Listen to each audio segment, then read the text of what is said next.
Continuing Chapter 4 of Part 4.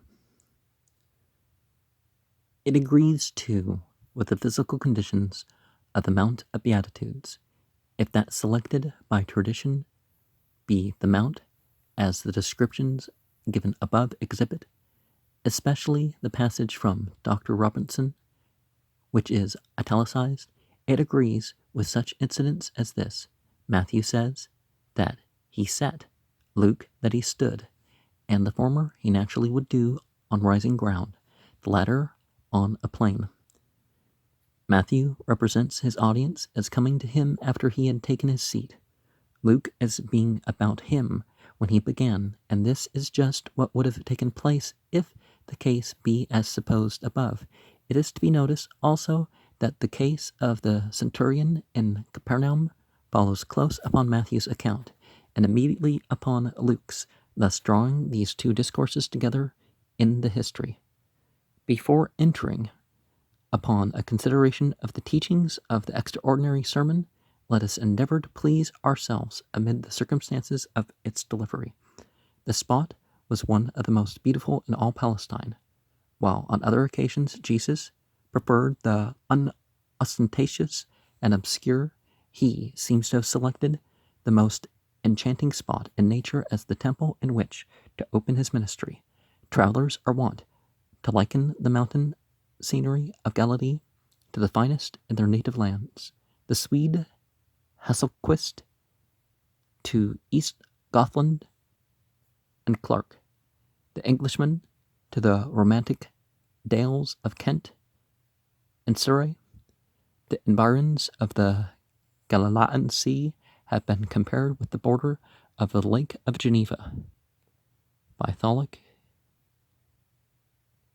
Edinburgh Bibliothèque Cabal, I don't know what that says. Number 6, page 73. The blooming landscape lay before the speaker, the neighboring hills enriched with vineyards, while to the west stood wooded Carmel and snowy Hermon to the north, and down before him, seeming almost at his feet, the bright lake of Galilee, glittering and rippling in its frame of forest. The vault of that cathedral was the oriental sky, seen through an atmosphere so transparent that one who had spent a quarter of a century in the Holy Land says of it, one seems to look quite to the bottom of heaven's profoundest azure, where the everlasting stars abide, and standing in Beirut, he says, how sharply defined is every rock and ravine, and tree and house on lofty Lebanon. That virgin snow on its summit is 30 miles off, and yet you could almost read your own name, if written with a bold hand, on its calm brow. Thompson, Land and Book, Volume 1, page 17. It was in the spring or early summer, when nature was in her most luscious richness. It was in the early morning, when the freshest sweetness of the day's smile fell on land and sun and sea. The birds had not fallen from the height of their morning songs to the drowse of the heated hours. The crowds were collecting from every part, drawn by curiosity, wonder, love, or by the strange power with which all crowds of people have to swell themselves. The messianic expectations had become more vehemently excited, and it was supposed that Jesus would soon declare himself and let people know that he intended to do and what he intended to teach. As it was the first, so was the grandest specimen of field preaching. The journeyings of Jesus and his works and his words had drawn great multitudes from the thickly settled Galilee, from Decapolis, from Jerusalem, and the neighboring districts of Judea, from the east of the Jordan, and from as far west as the coast of Tyre or Sidon. Matthew 4:25 and Luke 6:17. It was an occasion of transcendent religious interest and appurtenance. The congregation was great, the expectation was great, the teacher was great. No discourse ever delivered is so worthy of study and analysis as this. It is worth the while to endeavor to discover what there is in it which has produced such an impression upon men and done so much for the moral elevation of the world. The text. If it may be permitted to suggest the text of this sermon as it lay in the mind of the great and influential speaker, I should say that it is a character. Well, as I said in the previous program, look up the Essene teacher of righteousness, the Essene teacher of wickedness, and the origins of the Sermon on the Mount, and possibly it being said at different locations, is established. Now, prophets would sometimes give the same teaching in place after place, so we don't know the intention of just one such sermon to the multitude sort of thing going on. Well, I guess there's multiple things, but it's just a couple sayings, right? But it wouldn't have made sense that he didn't give more sermons that stood out like that, right? Because certainly Apollonius Christ did, Judah Barabbas Benuda did, Barnabas did, the Essene teachers of righteousness and wickedness did, but well, that's a phrase. Certainly there were more than one, but of that. But I mean, a couple specific ones about 80 BCE or whatever. With the suddenness of lightning and with the sharpness of a surgeon's scalpel, he penetrates to the core of all life in the very first sentence. He has no exordium, no pompously announced plan, no rhetorical rests and starts and other tricks. Without prefatory, introductory, or apologetic remarks, he plunges right into his subject. His first announcements tear away all the shams of Pharisaism, all the millinery of churchism. Well, because Jesus never wanted a hero cult, or he would have spread his name rather than the relationship with God. And the returning to the actual rituals, not all the add-ons. Oh, you can't join because you're not rich enough to have a private bath, and and all the pretensions of perfunctory and transmitted religion. To him, succession is nothing. Nothing to be of Abraham's seed or Aaron's lineage. Each man stands out before him, the subject of his study, the object of his description, and each man stands in the loneness of his individual responsibility, and with no claim upon attention but his character, and no foundation, and no fountain of happiness but his character. Circumstances count for nothing. Well, not nothing, but they're part of the effort and such, right? That would judge such deeds and stuff. But riches, rank, and honors do not make the supreme distinction among men. Being in the church or outside does not discriminate men as touching their chief difference. By waters of baptism, by imposition of hands, by priestly garments, by bishop's mitre, by high priest's breastplate, a man does not attain to the position for which he was designed and for which he longs. Nor do even outward acts, however constant with prevailing ideas of morality, however conservative of the commonwealth, however consistent with all the best men's views of what should be a good man's life. All these things may be long to a man, and yet he may not be what he should be, happy.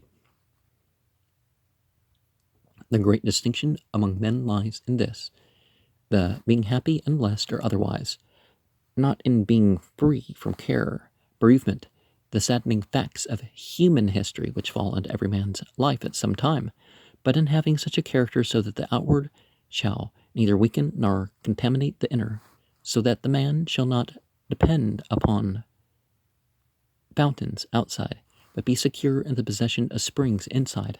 A man is like a walled city, if the supply of its water be from lakes or rivers outside, that are brought down by aqueducts into reservoirs, from which by leading pipes it is distributed through the city. Then, when the enemy destroys the aqueducts, the city must capitulate, or the inhabitants perish. So with a man's soul, if he is compelled to bring in joys, his condition is most precarious, and he is not happy. It is most undignified, and he is not blessed. But if he sends out joys, his condition in his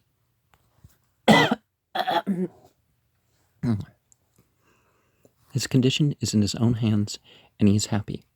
He is imparting to others, and he is blessed. It must be recollected that the company whom Jesus was addressing was surrounded on the ecclesiastical side by churchism, by teachers who insisted upon everything consisting on being Abraham's children, and on the secular side by the oppression of an empire that had no sympathy with their religion, and no care for their temporal prosperity, beyond the point at which they could be plundered to enrich their heathen conquerors. Well, heathen's not obviously not the right word, because they were city dwellers and stuff, right?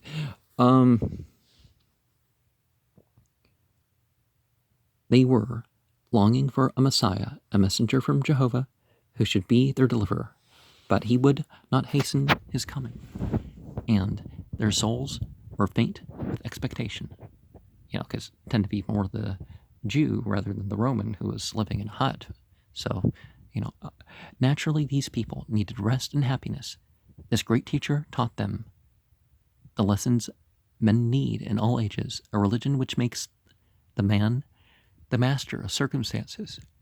By man, human, of course, by breaking the tyranny of his surroundings and setting up an inward kingdom, making the inner the ruler of the outward. Well, you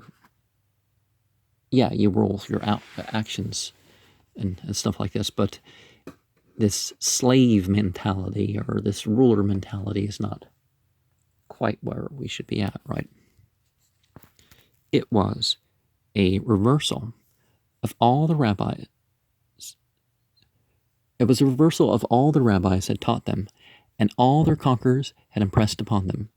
The forms had given them a religion which consisted wholly in forms and ceremonies and rituals. No, not. But if you're just watching the rituals, I guess you can understand that. But if people didn't practice the faith outside of that, whatever, it's the same thing. People go to church, and you can't tell they're Christian unless you see them go to church. The latter had flaunted their riches and paraded their power in the presence of those who had been the world's aristocracy,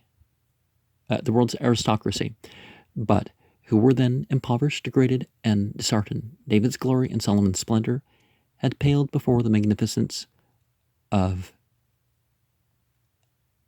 a polytheistic imperialism. Well, I don't think it was the point of we're to make them worship our gods and their gods, or it wasn't about that. I don't think we can say that about the Romans or the Greeks. Certainly they did human sacrifices and other things like that, but and did rituals as a result of all this stuff, but it didn't seem to be the point of things.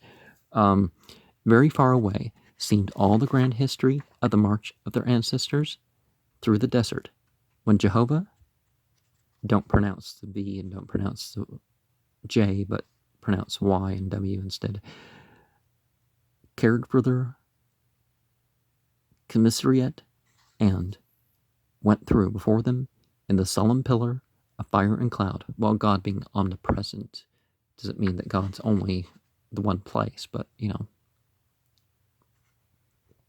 in ghostly thinness walked before their fancies and forms of their judges, who in olden times were men of such might of brain and brawn. The Urim and Thummim, Haurim, Wa Tumim, is that how you say it? Were oracular no longer, and the voices of the prophets were as the songs of childhood's hopefulness, repeated in the ears of paralyzed and depressed and despairing old age. I've had one good night's sleep in like 2 months, so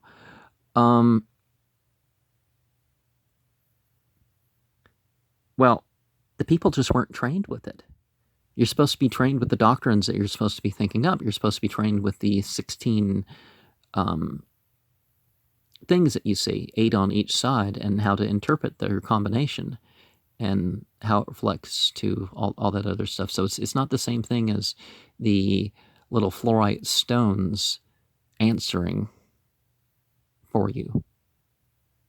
They randomize things. They provide a effect, and you're supposed to take the effect further. People don't quite understand. Same thing with other methods of divination.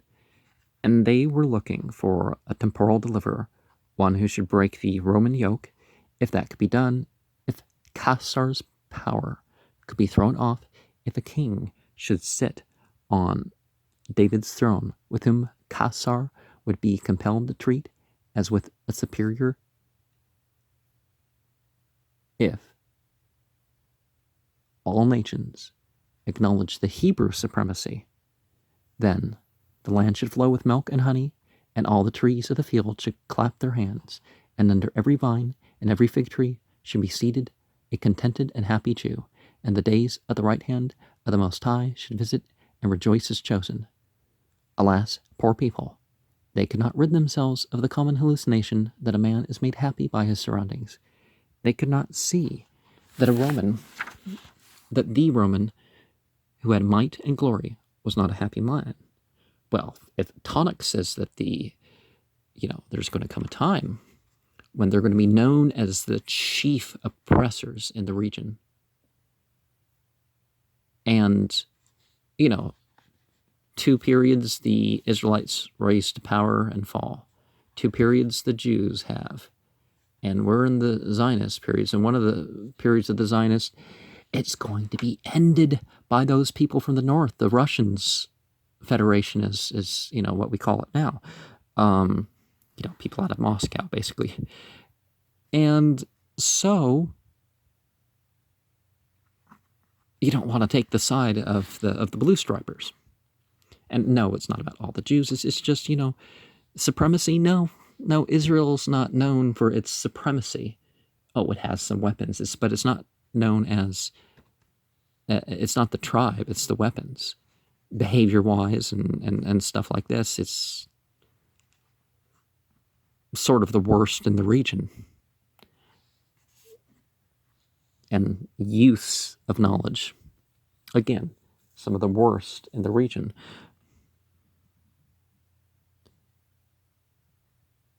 Jesus saw this increasing multitude of people hungry for something. He knew the sad mistake of their souls.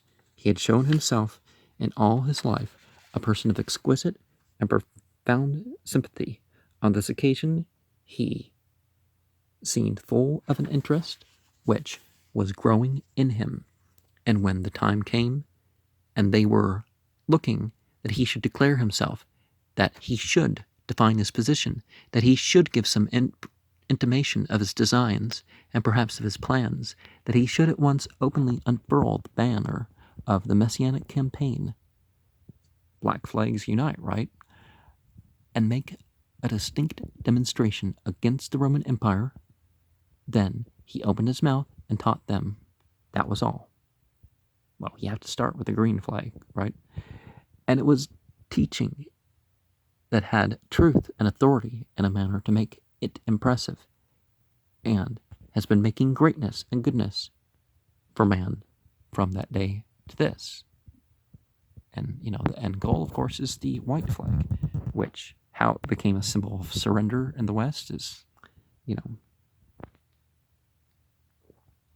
But religiously, the white flag is not of surrender, except to God. You surrender to God, and you've gone through the black alchemy.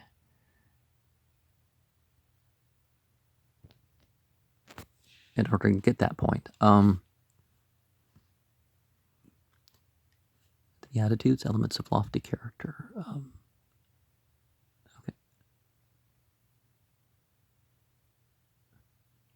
His first utterance sounds like the closing rather than the opening of a discourse.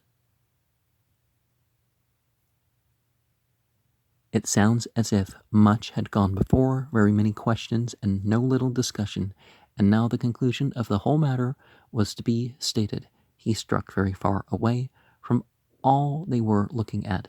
In the very first words he spoke, he gazed upon them and cried out, "Happy the poor in spirit, for theirs is the kingdom of the heavens." And this discussion of his intellect, coming as an outburst of his heart, he follows up by a series of descriptive characteristics which mark the man who is the happy or blessed man. And these we must carefully examine, that we may find the philosophy of this teacher, and learn, if possible, the method of this discourse. It will be seen that they all describe character, and that there is no place for rank or wealth, or any of the outward distinctions of human life. The poor in spirit is the first characteristic.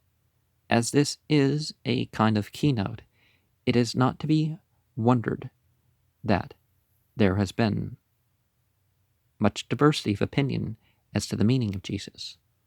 Well, certain verses would indicate that even when you get into Christianity, that's the main opinion, but there's really 8 ways to go with Jesus. 7 of them Christian, 1 of them not Christian. As far as believing in Jesus, or claiming you believe in Jesus. Because, then you'd have a 9th. The people who don't believe Jesus as an authority, or even based on real people or something. When we come to see how spiritual is the whole tone of this discourse, we are forced to feel that mere poverty, lack of material wealth, which is the most literal, bare sense of the word poor, cannot have been meant. It has been suggested by such writers as Learius, Wettstein, Michaelis, and Paulus, that the words are to be collected so as to read, "Happy in spirit are the poor." But there is no authority for this arrangement of words, and the oldest manuscript, the Sinaitic Codex, extant, gives the order Makarioi, oi, Patakoi, Teps, Pneumati, and if the arrangement were as suggested above, it would break the symmetry of the Beatitudes. And finally, it would be notoriously false. The people that listened to Jesus were poor enough and unhappy enough. It would have been to them neither instruction nor comfort to tell them in rhetorical flourish that the poor are happy, when the Emperor Julian in the 4th century said that his only object in confiscating the property of Christians was that their poverty might confer on them a title to the kingdom of heaven. Instead of a bitter scoff, it would have been a benevolent thing in the apostate if Jesus meant mere literal poverty. And then it should follow that if one would benefit one's fellow, the very best method is to take his property and burn his house, strip him, and turn him naked and empty on the world. There can be no interpretation put upon the words of a man of common sense which shocks common sense. Moreover, Jesus was a man who was extraordinarily spiritual, and as far as possible for being gross in his modes of thought, he was surprisingly sagacious, and as far as possible for being stupid, and therefore could have had no meaning, contradicted by the whole history of the race. Now, let us remember that when it comes to this sort of thing, we are not saying that we don't resist evil being done to us, or that we don't react to it, particularly afterwards or something, or redress it or whatever. It's just sometimes things happen that are for us in a different sense. And it's not just atonement or acquiring merit by going through difficulty. Some things are part of our training. The phrase has been translated to signify voluntary poverty, from a spirit of being poor, que propter spiritum sanctum voluntate sunt pauperis, as Jerome says, but that agrees neither with the genius of the language nor with the analogy of the discourse.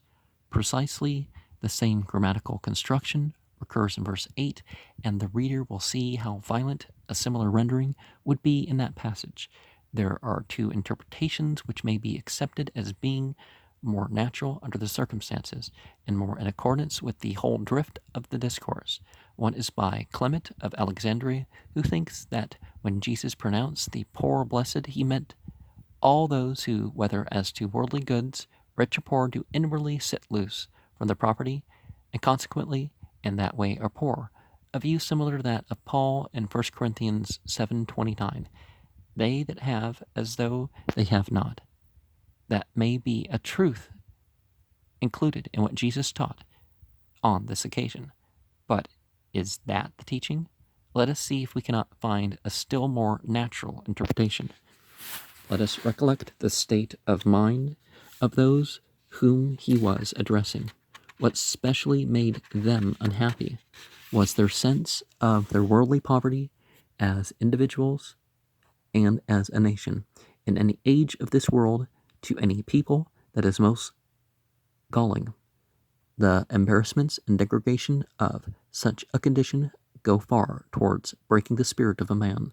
In striving to reach the meaning of Jesus, all a critical historian can do, and perhaps all that anyone ought to do, is first to know, if practicable, what were the precise words employed, and then to ascertain how these identical words would be understood generally by the average minds of those who composed the very audiences he addressed.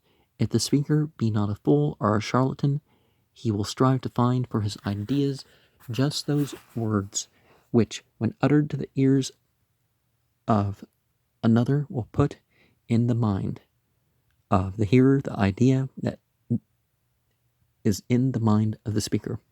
Jesus had lived with the people he addressed. Their vernacular was his mother tongue. He knew their hopes and fears, their opinions and prejudices, their modes of thought and methods of speech. He was of the people. He was not a demagogue in the sense of one who vilely leads the people astray by playing upon their weaknesses for his own advantage. He was a demagogus in the lofty sense of one who exerts his superior ability to lead the thoughtless and passionate multitude into sound thinking and right acting. He will speak the words that shall be comprehensible by them in their first intent and present meaning, even if he include therein a profound meaning which shall develop itself with the developing ages. When therefore we come, as now we must come, to consider the meaning of Jesus, we must endeavor to ascertain what his words would mean to the average mind in all that Galilean and Judean and Edomian crowd that stood about him, men and women who were living before the early Christian fathers, and the decisions of councils and opinions of those commentators who run the golden words of the teacher into the molds of their own theories, men and women who lived ages before Augustine and Arminius and Luther and Calvin and Wesley and Paulus and Tholuck and Strauss. To such a crowd, these words most probably meant that they were unhappy who suffered themselves to be afflicted by a sense of their want of material prosperity. Turn to the shepherd psalms. I shall not be needy is probably a better way to translate in that psalm, right? But they were happy who felt the want of in their spirits, their spiritual neediness and poverty, who would be unhappy if sitting on Caesar's throne with empty souls, but happy amid starvation is spiritually rich. In general, it was a statement of the superiority of the spiritual to the corporeal. His hearers were in wretched restlessness because the Messiah did not hasten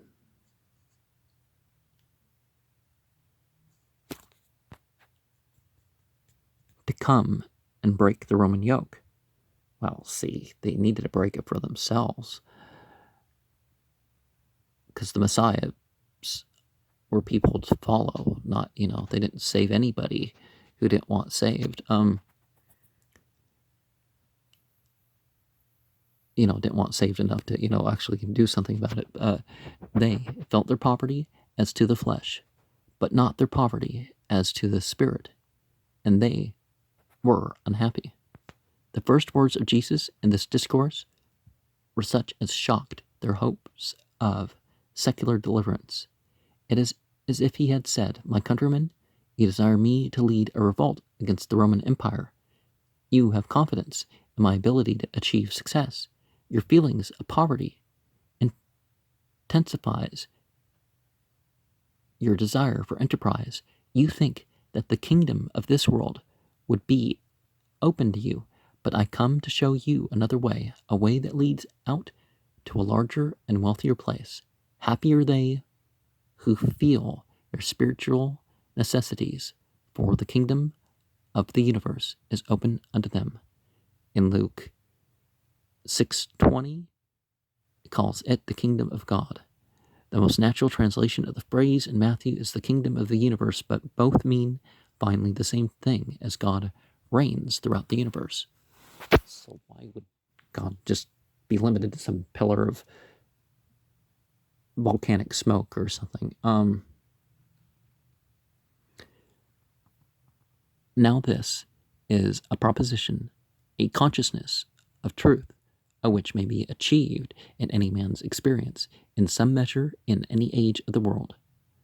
The man who feels physical want will find his sources of happiness in the physical world. The man who feels his intellectual wants will find his sources of happiness in the intellectual world, while the man who feels his spiritual wants finds his sources of happiness in all the dominion of all the heavens, that is, in the whole universe, and he is a happy man. He reigns where Caesar's scepter cannot reach, and when all the Caesars should have passed away and the present scheme of things be dissolved, he has the heavens still, the constant enduring universe. Alas, how little a portion of the wants of the human heart can the empires of Alexander, of the Caesars, of Charlemagne, and of Napoleon fill. But the heavens, which phrase means the sphere of the soul, as distinguished from the earth, which is the sphere of the body, the heavens come in to fill the spirit that is empty. If a man but feel the horror of that emptiness and seek the kingdom of the heavens. And then he expands this idea by pronouncing those happy who mourn and those who are meek. These are paradoxes leveled at the secular and worldly longings of the people. These men who listened to him had seen the heathen in great power and apparent happiness. They had seen the magnificent towns and villas which had been erected along the shores of their lake by their political lords, and had witnessed all the pleasures which they seemed to enjoy in their mansions, with goodly furniture and manifold appliances of luxury. Now see, this lord talk, it's used for different types of lord. So it's this, this thing where we assume that every mention of lord is referring to a god. That's, nonsensical. Those happy Romans did not mourn. They had not seen trailing of the dust, the standards which their ancestors had made glorious. They did not feel royal blood tingling in them as they bowed their necks to a foreign yoke. To the conquered Jew, they were at once objects of hate and of envy. And now to those Jews, Jesus said that they who mourn are happy. But we must read his words in the light afforded by the text, as well as with the aids furnished by the circumstances. He is teaching that everything depends upon character. The inner man, he is drawing them away from externals as a basis of happiness. The spirit who bewails not his temporal and physical wants, but his spiritual needs, is not a man to be so much compassionated. He shall be comforted. He who whines and wails over his worldly condition may go on whining and wailing. He has no assurance that he shall have his condition improved.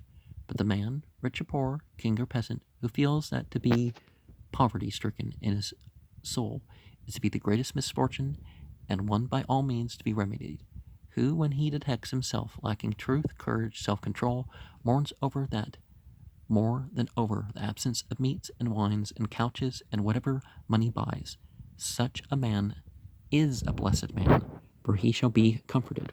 Now you see some of the wealthiest people that don't have much comfort. Now, I saw an interview from, 1988?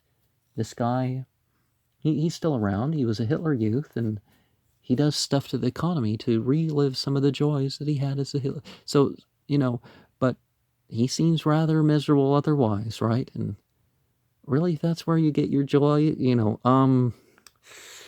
don't know how pure that joy can be. Now, I don't mean pure in a moral sense. I mean pure as in, just an experience sense.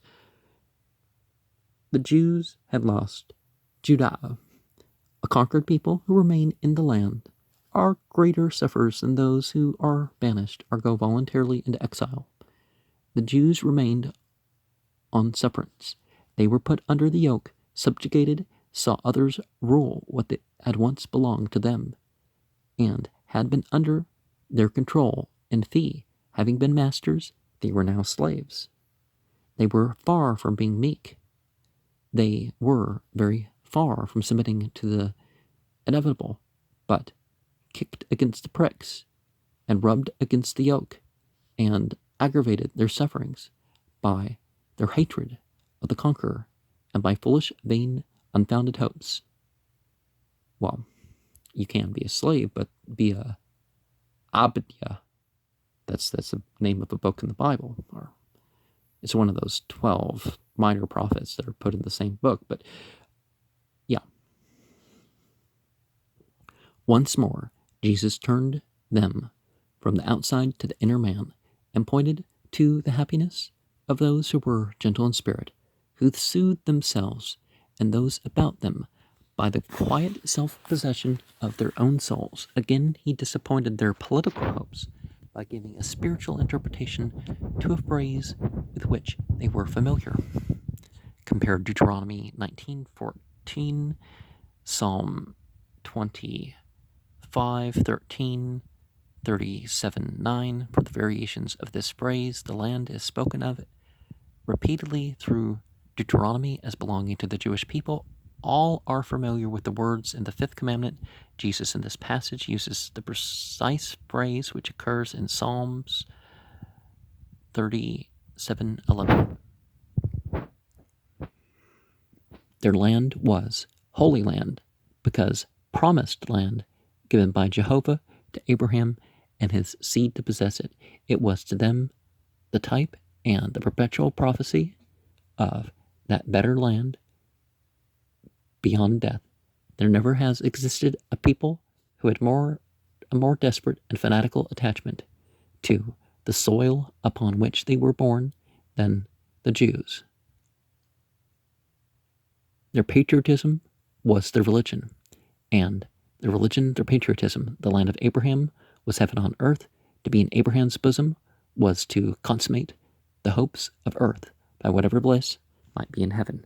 Now, the biblical Zionism, we can actually say, except for 2 verses, is pretty much destroying this blood and soil things. These things are means, but the Abraham as father is less literal as being of his spiritual lineage.